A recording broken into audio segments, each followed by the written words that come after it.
Hello, everyone. Welcome to another episode of the Angriest Man in Orlando. I am your host, Anthony from Orlando. As you can see behind me, we've got a little bit of a change of scenery. If you like the change of scenery, go ahead and leave a comment. If you don't like it, go ahead and leave a comment. If you don't really care, it's awesome. Let's get on with the show. So I did take off last week. I had a few things to get taken care of, and I am back. It was apparently the wrong week to ever take off. So much happened. So we're going to do a rundown and try to make this kind of a quick show. It won't be too bad tonight. I am in late, so mark that as another late show and we'll go from there. Everybody happy? All right. So let's go through what makes me angry. So let's start with an ongoing thing that always makes me angry is Disney. What didn't make me angry is they actually had a shit week, man. I mean, holy cow. I'm pretty sure most of those executives there were pretty angry as well. So, I've said time and time again that why can't they just make a good movie? And once again, they proved that they just can't make a good movie. So, Wish came out over the holiday. Hope everyone had a good holiday while you're listening. Hope it was very good, lots of food and all that good stuff. But if you went out to see Wish, you probably were alone. So we have the numbers in, and this is what, about 2 weeks now? It's been in theaters. So it made 49 million in the US and 39 million internationally for a combined total of 89 million globally. And that is just absolutely terrible. The budget for this movie is somewhere in the $200 million range. Now, Disney's fudging some numbers around, but I've heard from some people in the movie industry, it's close to 200 million, if not over, but we're going to say around that. So this movie's not even going to make enough to even get the budget, even if they were getting all the profits from the movie. Absolutely terrible. I don't even really honestly know what the movie was about. And I think that's the problem. If this was going to be the movie that was going to be your hallmark for your 100th anniversary, which today is Walt Disney's birthday. He would have been 122 years old if he was still alive, which I'm sure a lot of people wish he was still alive. But December 5th, 1901 was his official birth date, but he did put 1900 on some military records to get in early. So it's a little so. But December 5th was his birthday. So happy birthday, Walt Disney. I wish you all the best up wherever you are. As for your company, it's looking dismal. The Marvels actually ended their theatrical run, and based on the numbers, they're going to end somewhere around 196 million. The international numbers from this weekend, I guess, hadn't come in or they hadn't updated it. So you figure maybe 220 million if they did that, an extra 20 million or so this weekend internationally. Otherwise, this movie is another movie that didn't even make its budget. And with theatrical numbers, you basically take the ticket sales, cut it in half because half of it does go to the theaters. And that's your take for the studios, whoever made it. So take half of 200, it's 100. And your budget on the Marvels with all that extra stuff they were doing at the end looks close to 250 to 300 million. Yeah. Do the math on that one. You're losing a lot of money. So, Iger, Mr. Bob Iger, came out this week with a few choice articles basically saying, yeah, there were a lot of problems. It was COVID. We didn't have the right people on the set to conduct everything. Stuff just wasn't working right. We don't think we were getting the right message out, and we need to get people who believe in making a movie and not so much the message. Now, this is great. This is great. All that can be said. The proof is in the pudding, though. When they actually start coming out with actual stuff that proves this factor, then you'll see.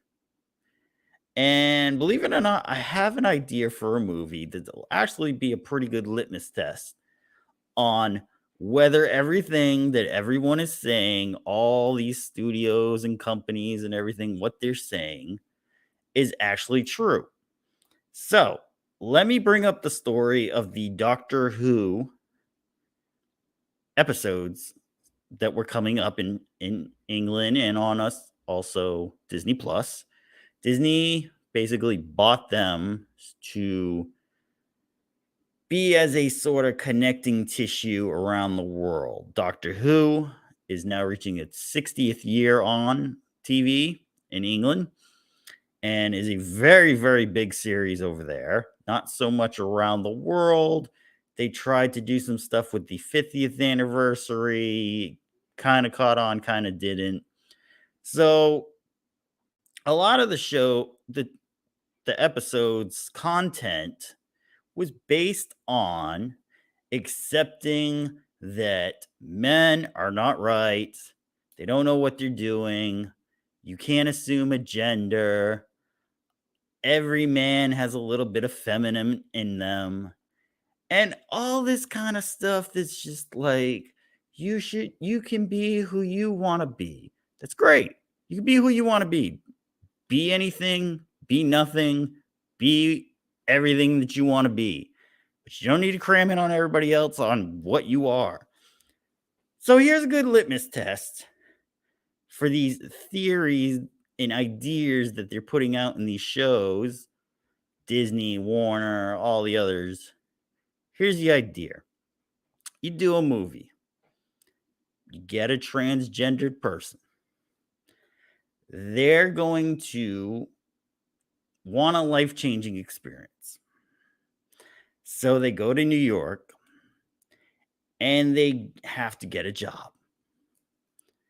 And the job can be a personal shopper. Now, for anyone who doesn't know what a personal shopper is, that would be someone who goes and purchases clothing and tries it on for people so people don't have to take the time to actually go and buy it. I find it's an actually really good tool because some people don't like going to stores and dealing with stuff. So you find someone like you, goes in, knows what you like, buys the stuff for you, tries it on, shows you pictures of what it looks like, and then purchase it for you. So they could do a comedy story where they have to go to New York. They want to see this life-changing experience and wonder what they're doing in life. And they get a job as a personal shopper as both male and female. And then you can write jokes on that and hilarity from there. And then have the ending story appear that it doesn't really matter who you are or what you're trying to be. It's just that you're living life. Don't make it such a big deal. So, that's an interesting story. Screenplay could be written about it. And I think that would really be a test. If it does really well, people may take the message of the story that nobody really cares. Live how you want to live. Or they could take it as nobody wants to see any of this stuff. So, could be a litmus test on how this is going with all this stuff. Anybody wants to take that idea, it's a freebie out there. Just give me an executive producer credit and I'll be happy with that. No worries. So, where do we go from here is always something I like to put at the end of some of these stories. Well, you just got to see what happens. People have said their bones. If you watch the 2 Men in a Room segment from Thursday,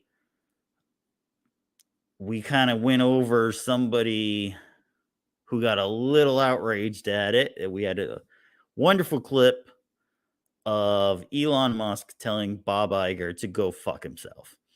So it was a moment that people got excited about, but will it change anything? Only time's going to tell. So we'll have to just wait and see. This is really where it's at.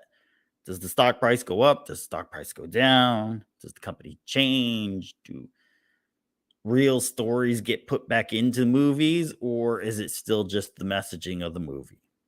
I don't know. We'll see where things go with that. And as we are approaching the holidays, we've already seen Thanksgiving. If you were out and about, you saw some craziness on the roads. We have Christmas coming up, and we also have New Year's and New Year's Day, and people will be traveling after that. And inclement weather is finally making its way into the US, at least in the southern part. We're getting some cold temps, possibly some snow in some areas. But I've seen already in the Northeast and Midwest, you guys already got plenty of snow so far. So I want to talk about something that really grinds my gears. Driving around the holidays, around work time, all that stuff. Have you ever been behind someone who clearly is distracted by something in their car? You could tell. Is usually going about 10 miles below the posted speed limit, not even the speed limit of what cars are actually doing on that road, because everyone does a little bit over, you know. But have you ever sat behind one of those people because there was a line of cars behind you? So this is a method I'm sure people have been trying to figure out for a while. So you've got the line of cars in front of a car going way too slow. Who goes first? My theory is on this: the person at the end of the line goes first. They can see the traffic behind them the clearest. They can know when to cut into the next lane to start speeding up and going past everyone. Okay? If they don't end up speeding up, they act as a blocker, in which case the person in front of them that was in the line can go from there. The person behind the slowest car will be the last one to go around. It sucks. I've been in that spot and I waited and I go. Don't be the person that decides to cut everybody else off and almost cause an accident. That is not the way to do it. If you think it's way too long, maybe you have a faster car, try it. But please don't be the other person. And I love this one also. Man, this is a great one. You'll be driving, doing pretty good speed. Someone decides to cut in front of you and actually go slower than what you were going. What is the point of cutting in front of me to go slower than me? Just wait 2 more seconds because I'm going past you at a higher rate of speed. It's really not that long of a wait. Wait for me to go, cut in behind me, follow me. If I'm going at a pretty good speed, it's a pretty good inclination. I know how to drive and know where I'm going, and I'm getting through traffic pretty easily. So, I got those 2 tips for you for driving around the holidays. 1, if you're in a line, let the person who's behind you at the end go first. It makes it so much easier to start going past that slow person. Number 2, if you see a car coming up, they're coming up pretty quickly, just let them go, then cut in behind them. 9 times out of 10, they're probably going to be going in a hurry. Don't slow them up. Also, they may know how to cut through traffic. I've had numerous times where people follow me through traffic, and I have no problem with you doing that. As long as you stay up with me, follow my lead, and we get through, I will split through cars and make a line, and we can get through it all together. Some people just generally drive slow and like driving slow. That's fine. Stay to the right. If I have to be in the right lane passing everyone, guess what? That's not correct on anybody's part. So please, if you want to drive slow, stay to the right. All right, so that's driving around the holidays segment. We're going to go into our next segment, which was something that came over on the entertainment lines. It was Billie Eilish. She's a female singer, about 19, 20 years old. And she was responding to an article Variety wrote about her that claimed she had come out as being a lesbian. Well, she saw one of the reporters from Variety on a red carpet this weekend and decided to tell them, well, no, that's not really what I said. I like guys and gals. I'm not really sure where to go right now. All right. She says she's also intimidated by women. Okay. Look, here's the deal. I think you might have a little misguided information on stuff. Okay. I think you just kind of see yourself as maybe body dysmorphic. If you notice her, she dresses in usually baggy clothes, usually boys' clothes, basically. It's t-shirt, jeans, and that sort of stuff. Usually wears a hat. But she has done articles where they've put her in more feminine clothes, and she looks great. So I think the problem is just no one's ever told her she looks great. No one's ever like built her esteem up. I honestly think you just get with a really great guy and he's really going to like you and maybe even bring out the feminine in you. And I think you be really happy like that. If you can't really tell who you are or what you want to be, you probably haven't found the best version of what you were looking for. So, if you find a really great guy and he really takes care of you and builds you up a little, you might feel a little more feminine, not be as intimidated by beautiful looking women and stuff, and notice that you're a beautiful looking woman. I think you're going to feel a lot better in life. I think things will finally start connecting. The kids these days are bombarded with all this stuff that you're this, you're that, and you can be that, and you can be this, that they don't even know where you are or what you're doing. It's kind of like going on Netflix and seeing over 300 different movies added for this month, and you literally sit there, go all day trying to pick a movie, and then you end up not even picking any of them. You don't know what to do. You wasted 2 hours. So you shut the TV off, go to bed, and maybe try again the next day. So for her, I would say, listen, try going out, meet a really great guy, see how that feels with you.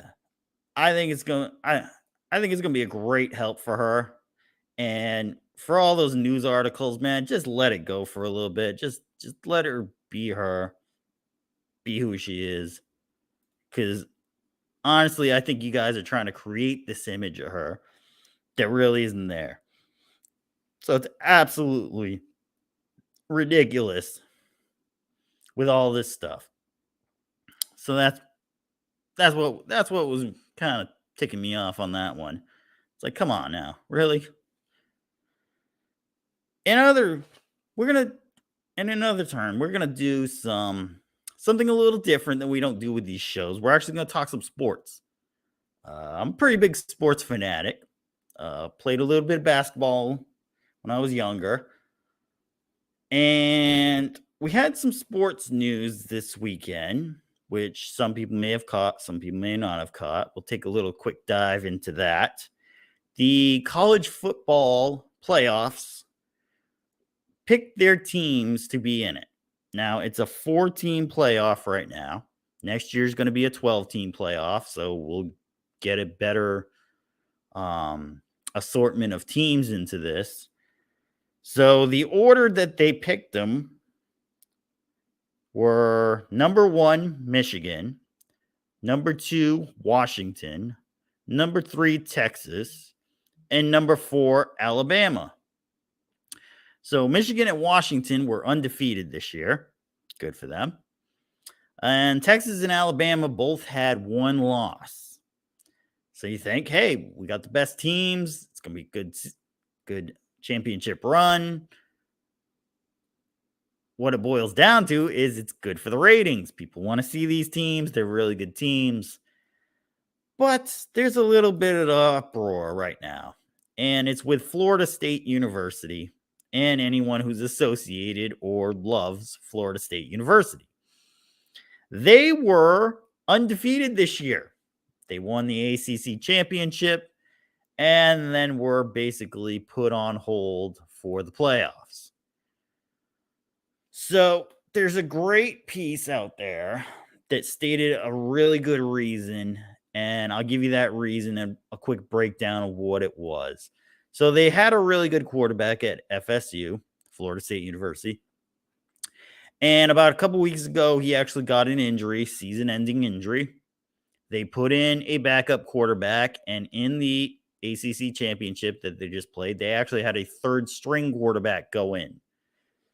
So they barely won that game with their third-string quarterback. Do you think that that team is going to be the best of the best with a third-string quarterback?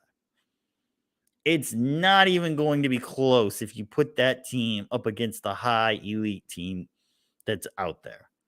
So I understand the non-pick that happened.